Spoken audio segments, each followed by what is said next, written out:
आइए हम मुख्य संदेश में जाएंगे अपने भाई अभिंद्र के साथ में, और हमारे भाई चानी उनका अनुवाद करेंगे। Over to you brothers. Thank you. Praise the Lord, brothers and sisters. आप सब भाई बहनों को जय मसीह की। And for the main meditation today, we will read the book of Joshua, chapter 1 and verse 8. आइए आज पढ़ेंगे यहोशू उसका पहला अध्याय और उसकी 8वीं आयत। यहोशू पहला अध्याय 8वीं आयत। मैं तो पढ़ूं भाई। हाँ जी, हाँ Yes. जी। व्यवस्था की ये पुस्तक तेरे चित्त से कभी न उतरने पाए, इसी में दिन रात ध्यान दिए रहना, इसलिए कि जो कुछ उसमें लिखा है उसके अनुसार करने की तू चौकसी करे, क्योंकि ऐसा ही करने से तेरे सब काम सफल होंगे और तू प्रभावशाली होगा। This book of the law shall not depart from your mouth, but you shall meditate in it day and night, and you may observe to do according to all that is written in it. For then you will make your way prosperous, and then you will have good success. Shall we pray? आइए प्रार्थना करें। Eternal God and loving Heavenly Father, अनंत काल के पिता, प्रेमी स्वर्गीय परमेश्वर, we thank you, Lord, for your eternal word, प्रभु धन्यवाद देते हैं आपके अनंत काल के वचन के लिए, for your living word. आपके जीवित वचन के लिए। And Lord, as we meditate upon these scriptures today, और जब आज इस वचन पर मनन करते हैं, that Lord, may you bless our meditation प्रभु आप हमारे मनन पर आशीष दें and you help us, Lord. और हमारी सहायता कर। We ask this prayer ये प्रार्थना मांगते हैं in the name of our Lord and Savior Jesus Christ. प्रभु यीशु मसीह के नाम से, आमीन। So, beloved, I have a question for all of us. ये भाइयों बहनों, आप सब के लिए मेरा एक सवाल है। How is your personal meditation of the scriptures going? आज आपके वचन का व्यक्तिगत मनन कैसे चल रहा है? There's a difference between reading and meditation. पढ़ने में और मनन करने में फर्क होता है। You know, here the word of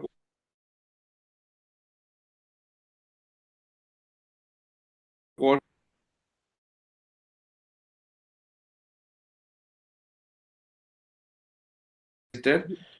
that you shall meditate on this day and night. यहाँ पर लिखा है कि तू प्रभु के वचन में दिन रात मनन करना।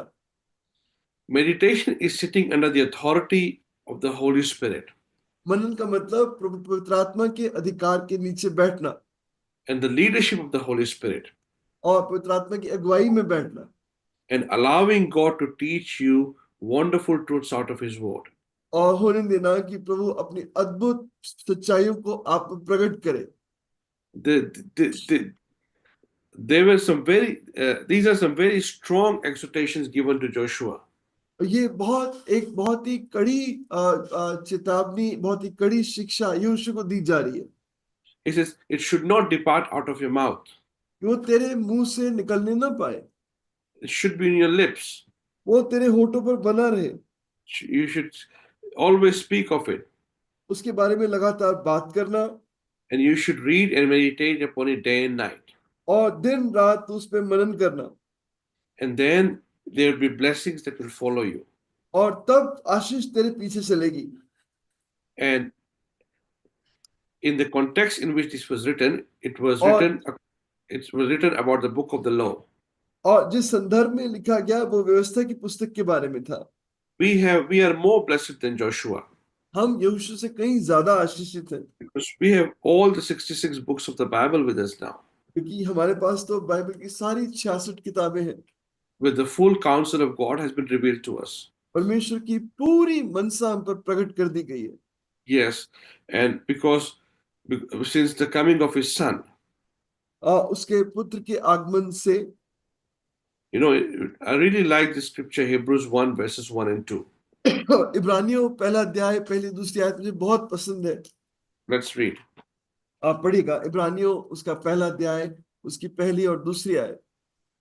पूर्व युग में परमेश्वर ने बाप दादों से थोड़ा थोड़ा करके और भांति भांति से भविष्यद्वक्ताओं के द्वारा बातें कर इन अंतिम दिनों में हमसे पुत्र के द्वारा बातें की, जिसे उसने सारी वस्तुओं का वारिस ठहराया और उसी के द्वारा उसने सारी सृष्टि की रचना की है। Yes, in times past, God spoke little by little. पिछले समयों में प्रभु ने थोड़ा थोड़ा करके हमसे बात की थी। But in these last days, लेकिन अंत के दिनों में he has spoken to us by his son. वो अपने पुत्र के द्वारा हमसे बात की है। You know, beloved, the last days have begun since this is the first coming of the Son of God in God's calendar. प्रभु यीशु मसीह के पहले आगमन से परमेश्वर के कैलेंडर में प्रभु का आखिरी दिन शुरू हो गया। Yes. And in these last days, God has spoken unto us through his son. और इन आखिरी दिनों में परमेश्वर अपने पुत्र के द्वारा हमसे बात की है। Everything has been written from Genesis to Revelation. There's nothing more to be said. प्रकाशित उत्पत्ति से लेके प्रकाश वाक्य तक सब कुछ लिख दिया गया, अब और इसमें जोड़ने की कोई जरूरत नहीं है। And the Lord himself said, the Lord Jesus Christ, my doctrine is not mine, but it's his that sent me. और प्रभु यीशु मसीह खुद कहा कि मेरी शिक्षा मेरी अपनी नहीं बल्कि उसके जिसने मुझे भेजा है। The future has been told us. भविष्य में बता दिया गया। We are told about the second coming of the Lord. हमें प्रभु के दूसरे आगमन के बारे में बता दिया गया। Things that were not clear in the Old Testament, many of the things have been made clear to us. जो पुराने नियम में बहुत स्पष्ट नहीं था वो हमें स्पष्ट कर दिया गया। And it's all within these books. और वो सब इन किताबों में है। And are we reading it? क्या हम इसे पढ़ रहे हैं? Are we spending time with it? क्या इसके साथ समय बिता रहे हैं? Are we allowing God's voice to speak to us? क्या हम होने दे रहे हैं कि प्रभु की आवाज हमसे बात करे? We ought to delight in God's word. हमें प्रभु के वचन में बहुत आनंद लेना चाहिए। Yes, read with a lot of delight. और बहुत आनंद के साथ उसे पढ़ना चाहिए। I still remember when I was saved in the year 2000, मुझे अभी भी याद है जब सन 2000 मेरा उद्धार हुआ, I had a Good News Bible. मेरे पास एक गुड न्यूज बाइबल थी। Yes, that was my first Bible. मेरी पहली बाइबल थी। And I used to read it in my hostel for many hours in the night. It was like something was just keep drinking it.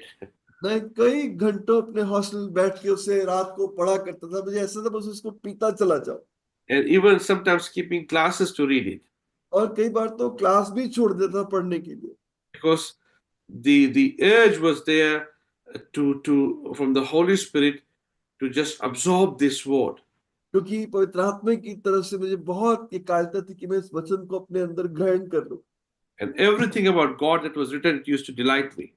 और जो कुछ भी परमेश्वर के बारे में इसमें लिखा था मुझे बहुत आनंद मिलता था। So, beloved, do not let in this end and evil days, we need to stay more close to this word. इन अंत के आखिरी दिनों में और ज्यादा इस वचन के नजदीक रहने की जरूरत है। Do not neglect it. इसे आप नजरअंदाज मत करो।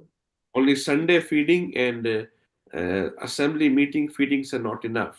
सिर्फ इतवार का भोजन और मंडी के समय का भोजन ही काफी नहीं है। You must be close to this all the time. आपको लगातार इसके नजदीक बने रहना है। Let's look at some attributes of God's word. हम परमेश्वर के वचन के कुछ गुणों को देखेंगे। First of all, it is heavenly. सबसे पहले वो स्वर्गीय है। There's nothing of man's wisdom or intellect in this. कुछ भी इंसान की अपनी बुद्धि या समझ का इसमें कोई काम नहीं है। It's totally inspired and breathed by God. वो पूरी तरह परमेश्वर के द्वारा सांस फूका गया उसका प्रेरित वचन है। You know, the translations may be slightly different, अनुवाद में थोड़ा थोड़ा फर्क हो सकता है, but the inspiration is not lost. लेकिन जो परमेश्वर का प्रेरणा है वो नहीं खोई। It's not lost. वो The Spirit breathes the same thing out of it. Gives the वो same thing out. नहीं खोई, पवित्र आत्मा वही सांस उन सब में फूकता है। Secondly, beloved, it is inerrant. दूसरी प्रियजनों उसमें कोई गलती नहीं है। That means we accept its full authority. यानी हम उसके पूरे अधिकार को स्वीकार करते हैं। Again, there may be some slight differences in translations or the use of words. थोड़े बहुत अनुवादों में शब्दों के इस्तेमाल में फर्क हो सकता है, but nothing takes its truth away from it. लेकिन कोई भी उसकी सच्चाई से अलग नहीं कर सकता। And nor is its truth compromised in any way. This book is fully correct. और ना ही उसकी सच्चाई में कोई भी समझौता, ये पूरी तरह सत्य वचन है। And thirdly, beloved, it is living and powerful. और तीसरा प्रियो ये जीवित और सामर्थी है। Yes, we are told in Hebrews 4 verse 12. हमें इब्रानियों 4:12 में बताया गया। Maybe we should read this scripture. अगर हम पढ़े इब्रानियों 4:12, जी, क्योंकि परमेश्वर का वचन जीवित और प्रबल और हर एक दोधारी तलवार से भी बहुत चोखा है और प्राण और आत्मा को और गांठ गांठ और गूदे गूदे को अलग करके आर पार छेदता है और मन की भावनाओं और विचारों को जांचता है। Yes, it's able to discern the thoughts and intents of the heart. वो मन की भावनाओं और विचारों को जानता है। It's able to separate between the bone and the marrow. It's so sharp. वो इतना तेज है कि वो मांस मांस और गूदे गूदे को, हड्डी हड्डी और गूदे गूदे को अलग कर देता है। It is a word that is alive. It's a word that is powerful. वो वचन जो जीवित और सामर्थी है। And now we will look at some points, beloved, that what purposes does the word of God accomplish in the life of a believer? आप कुछ बातें देखिए कि परमेश्वर का वचन विश्वासियों के जीवन में किस बात को पैदा करता है।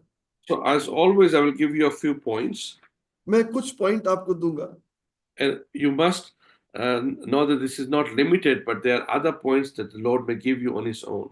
और ये कोई सीमित पॉइंट्स नहीं, इससे ज्यादा और बातें प्रभु आपको प्रकट कर सकता है। So we'll look at 7 things. हम 7 बातों को देखेंगे। First thing, beloved, the word of God is able to make us wise unto salvation. पहली बात, प्रभु का वचन हमें उद्धार के लिए बुद्धिमान बनाता है। 2 Timothy chapter 3 verse 15. दूसरा तीमुथियुस और 3 अध्याय 15वीं आयत। 3:15 है। हाँ Yes. जी। और बचपन से पवित्र शास्त्र तेरा जाना हुआ है, जो तुझे मसीह पर विश्वास करने से उद्धार प्राप्त करने के लिए बुद्धिमान बना सकता है। Yes. So here, Apostle Paul, he is taking advantage of Timothy's Jewish heritage. यहाँ पर पौलुस तीमुथियुस के जो उसका यहूदी पालना पोसना हुआ था, उसका फायदा उठा रहा है। His father was a Greek उसका पिता यूनानी था, and his mother was a Jewess. उसकी माँ यहूदी थी। And Apostle Paul also mentions both his grandmother Lois and his mother Eunice, they had faith. और पौलुस बताता है कि उसकी माँ और उसकी नानी दोनों में विश्वास था। Right. And then Paul is saying to Timothy, you have known the scriptures since child. और तिमुथी तो बचपन से इस वचन को जानता है, And now these are able to make you wise unto salvation. और ये तुझे उद्धार के लिए बुद्धिमान बना सकता है। You know, what is this thing of wise unto salvation? उद्धार के लिए बुद्धिमान, ये क्या बात है? You know, beloved, I was born in a Hindu family मैं एक हिंदू परिवार में पैदा हुआ, and I had no knowledge of the scriptures. मुझे वचन का कोई भी ज्ञान नहीं था, And the only knowledge I had was after I came to know the Lord. और जो ज्ञान मेरे पास था प्रभु में आने के बाद हुआ। And when I was saved, जो मेरा उद्धार हुआ, I was very clear my salvation through the blood of the Lord Jesus Christ. मुझे बहुत स्पष्ट था कि मेरा उद्धार प्रभु यीशु मसीह के लहू के द्वारा हुआ है, Then I started reading the scriptures. और मैंने वचन को पढ़ना शुरू किया।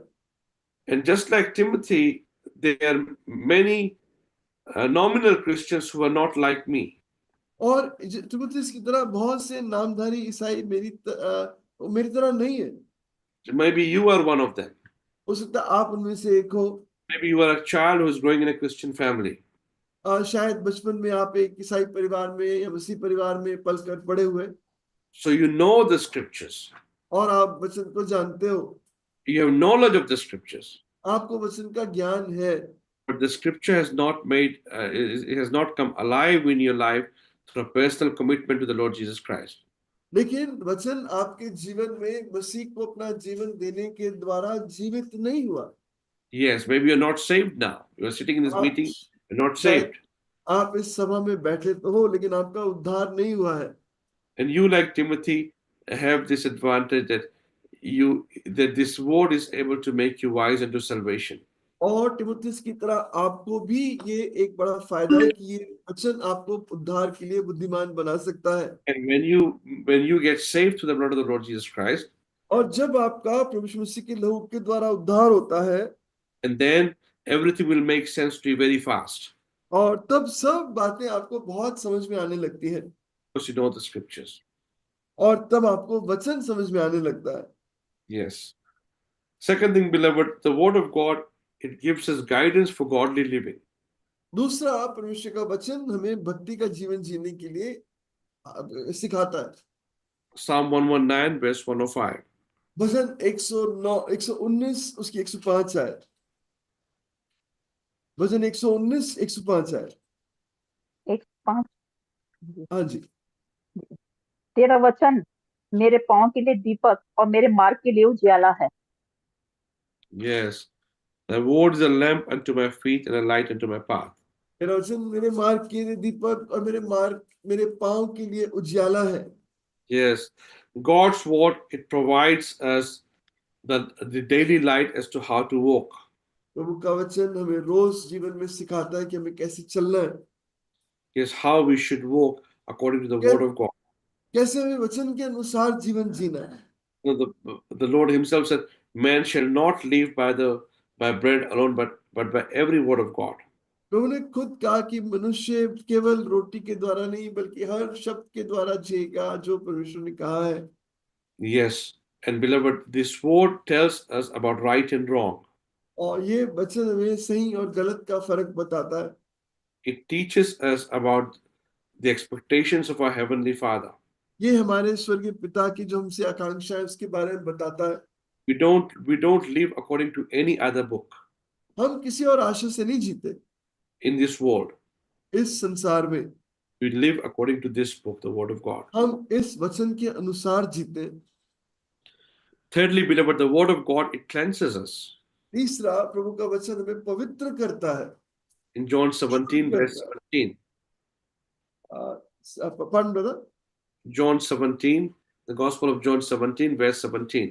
यूहन्ना 17:17। सत्य के द्वारा उन्हें पवित्र कर, तेरा वचन सत्य है। Yes. Sanctify them with thy truth. Thy word is truth. अपने वचन के द्वारा उन्हें पवित्र कर, तेरा वचन सत्य है। And also, we won't read this in Ephesians 5. We are in verses 26 and 27. It says, washing of water by the word. और इफ्सियों 5:26-27 में कहता है, और वचन रूपी पानी के द्वारा शुद्ध करता है। Yes. So you may be thinking, like I thought many times, आप सोच रहे होंगे, जैसे मैंने कई बार सोचा, that we are cleansed by the blood of the Lord Jesus Christ. हम मसीह के लहू के द्वारा पवित्र किए गए, शुद्ध किए गए। And how is this word able to cleanse us? तो ये वचन कैसे शुद्ध करता है? We don't have to stretch theology too far, beloved. हम यहाँ पर आध्यात्मिक सोच को बहुत आगे न ले जाएं। Yes, and it's very simple. बहुत साधारण है। This word mirrors our true condition. ये वचन हमारे सही स्वरूप को एक शीशे की तरह दिखाता है। It's a mirror to our heart, ये हमारे दिल के लिए दर्पण है, आईना है। and it mirrors to us the wrong things, the dirty things in our life. It shows और us. जो हमारे जीवन में गंदगी है, बुराई है, उसको ये प्रकट करता है एक शीशे की तरह। It sometimes comes as a sharp rebuke कई बार बहुत तीखी डांट के रूप में आता है when you read his daily word, जब आप रोज का अपना हिस्सा पढ़ते हो, you listen to a sermon. यहाँ वचन को सुनते हो। Or it sometimes comes to the knowledge you have, many times the knowledge you have about what is right, what is wrong, and it mirrors your true condition. और कई बार जो अच्छे और बुरे का ज्ञान आपको दिया है उसके द्वारा आपकी सही दशा को दिखाता है। Yes. So when we see our true conditions, जब हम अपनी सही दशा को, अपनी हालत को देखते हैं, we must take action. तब हमें जरूर कदम उठाना है।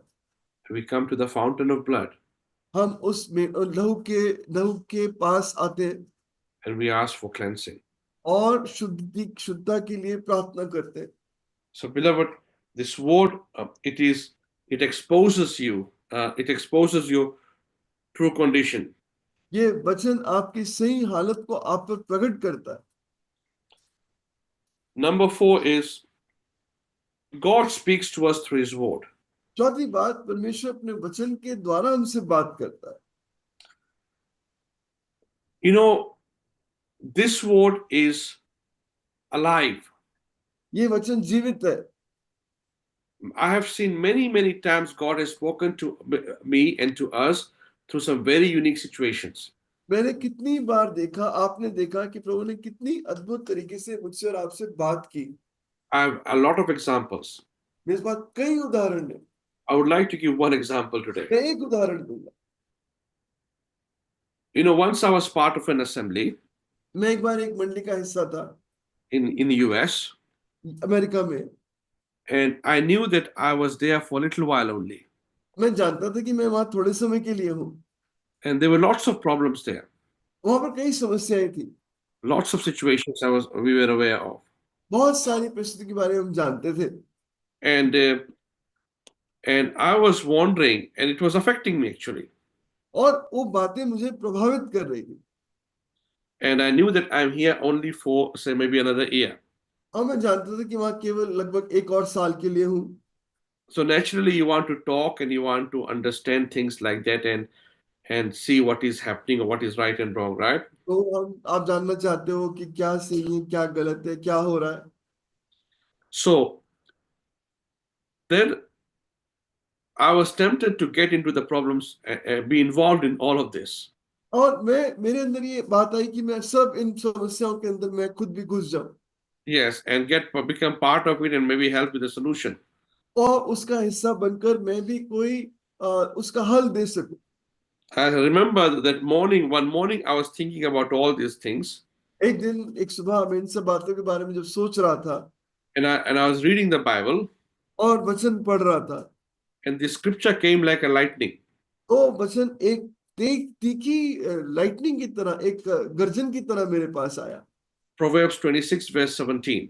नीति वचन 26:17, नीति वचन 26:17। जी देखते हैं। जो मार्ग पर चलते हुए प्राय झगड़े में विघन डालता है, वह उसके समान है जो कुत्तों को कानों से पकड़ता है।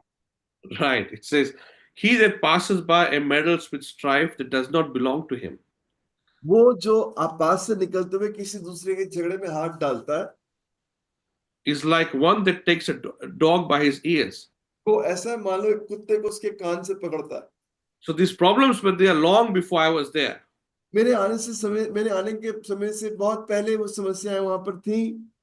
तो प्रभु ने मुझसे स्पष्ट बात की, ये तुम्हारा नहीं है, ये that जो यहाँ से गुजर रहा है और जो उसका झगड़ा नहीं है, इस जो उसमें घुस जाता है, is like one who holds a dog by his ear. The one who's passing by and he gets entangled into a fight that is not his is like a person who catches his dog by his ears. If you catch a dog by his ear, it will bite you. और कुत्ते को आप उसके कान से पकड़ो, आपको काटेगा। And this word gave me wisdom, timely wisdom. Stay out of it and nicely and lovingly have my time there and go to my next station.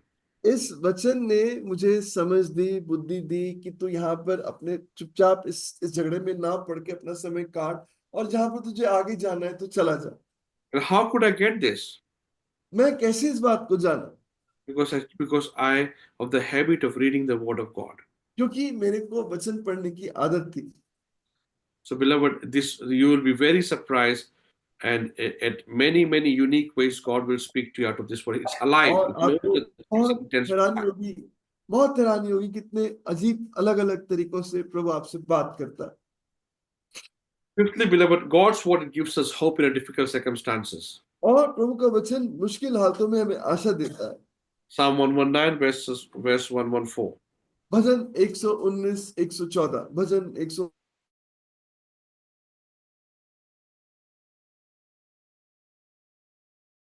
114। हाँ जी। तू मेरी आड़ और ढाल है, मेरी आशा तेरे वचन पर है। Yes, no matter what difficulty you go through, this word is the word of hope. चाहे आप किसी भी मुश्किल से निकले, ये वचन आपकी आशा है। Yes, this word is you hope in this word. ये वचन इस संसार में आपकी आशा है। Because in this word there are promises of God. इस संसार में इस वचन में इस संसार में रहने के लिए प्रतिज्ञाएं हैं। Yes, and God fulfills His promises for us. और You परमेश्वर अपनी you प्रतिज्ञाओं rejoice in the promises of God. आप परमेश्वर अपनी प्रतिज्ञाओं को आपके लिए पूरी करता है, आप उनमें आनंदित हो सकते हो। Yes, this word gives us hope. ये वचन हमें आशा देता है। Sixthly, beloved, God's word, it warns us about future events. और छठा, प्रभु का वचन आने वाले परिस्थितियों के लिए हमें तैयार करता है। We have been told a lot of things. हमें बहुत सी बातें बताई गई। In Matthew 24, मत्ती और 24वें अध्याय में we have been told about end times. हमें अंत के दिनों के बारे में बताया गया। As believers, we are made aware of a lot of things. हमें विश्वासी नाते में कई बातों के बारे में हमें बताया गया। And we are told about the end times judgment. अंत के दिनों के न्याय के बारे में बताया गया। In Revelation, we don't understand many things, no doubt, but we are told about the things that will happen. प्रकाशित वाक्य बहुत सी बातें नहीं समझते, लेकिन वहां पता है कि अंत के दिनों में ये बहुत कुछ होने वाला है। But some things that we do understand, we see it's happening before us. और कुछ बातें जो हमारी समझ में आती हैं, उन्हें अपने आप सामने होता हुआ देखते हैं। We see famines, earthquakes, nations rising against nations. Lot of things are happening. अकाल देखते हैं, भूकंप देखते हैं, देशों को देशों के विरोध में खड़ा होते हुए देखते हैं। All of this tells us this word that the coming of the Lord is near. ये सब बताता है कि प्रभु का आगमन निकट है। And finally, beloved, और आखिर में and I won't give any scripture to this last point. मैं pardon brother, And for this last point, I will not give any scripture. और इस आखिरी पॉइंट के लिए मैं आपको कोई वचन नहीं बताऊंगा। God's word tells us about God Himself. परमेश्वर का वचन हमें परमेश्वर के बारे में बताता है। This whole book is about Him. ये पूरी किताब उसके बारे में है। His ways, His nature, His dealings, everything. उसका जो स्वभाव है, उसका काम करने का तरीका है, हमारे से किस तरह बर्ताव करता है, सब कुछ बताता है। Yes, this word of God, it tells us about God Himself. ये हमें परमेश्वर के बारे में बताता है। Now, and we will end with we'll end with a few other quick thoughts here. हम कुछ और विचारों के साथ जल्द से अंत करेंगे। How can you be a good scholar of God's word? आप प्रभु के वचन के अच्छे पढ़ने वाले या अच्छे अध्ययन करने वाले कैसे बन सकते हो? First thing, पहली बात, you must love His word. आपको प्रभु के वचन से प्रेम होना चाहिए। Yes, if you don't have love for the word of God in your heart, अगर आपके अंदर प्रभु के वचन के लिए प्रेम नहीं है, you please ask God to remove that coldness and you have a renewed love for His word. प्रभु से प्रार्थना करें, प्रभु इस ठंडेपन को दिल से निकाल, मेरे अंदर आपके वचन के लिए प्रेम डाल। Second thing, beloved, you must read with discipline. दूसरी बात, अनुशासन के साथ वचन को पढ़ें। Desire to seek Him early. उसको जल्दी खोजने की कोशिश करें। In the morning, read in the evening, but have a systematic, disciplined way of reading. सुबह पढ़े, शाम को पढ़े, आपका एक नियमित तरीका हो वचन को पढ़ने का। Thirdly, beloved, ask the Holy Spirit to reveal truths to you. तीसरा, पवित्र आत्मा से कहें वो प्रभु के भेदों को आपको प्रकट करे। Yes, when the Holy Spirit reveals truth, these are heavenly truths. जब पवित्र आत्मा प्रकट करता है, वो स्वर्गीय सत्यों को प्रकट करता है। And do not wrestle with the word of God. और प्रभु के वचन के साथ कुश्ती मत करें। Yes, if you don't understand, many things I read many times, I don't understand. और अगर आपको समझ नहीं आ रहा, बहुत सी बातें मैंने बहुत बार पढ़ी, मुझे समझ नहीं आती। Yes, it's okay, but God in His time will reveal it to you.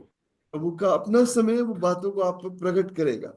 Don't pervert it, don't twist it to make it understand for you.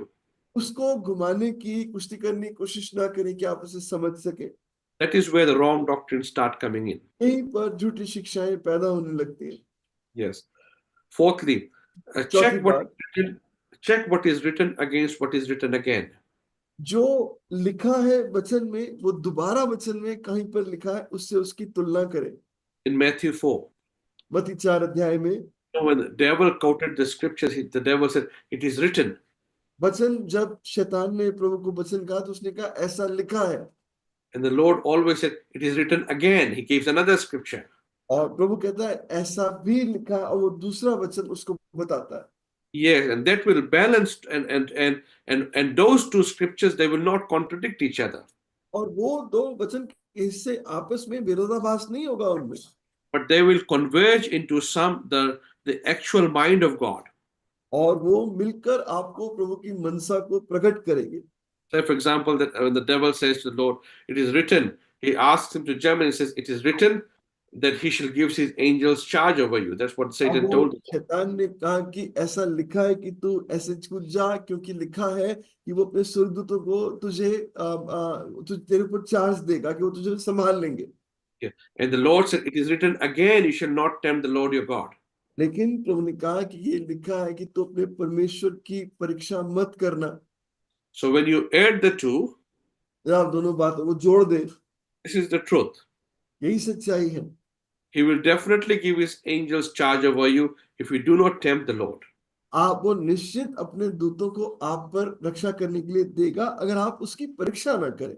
Yes. So see, so there are many times a lot of doctrines have come into church by people just pointing out what is written.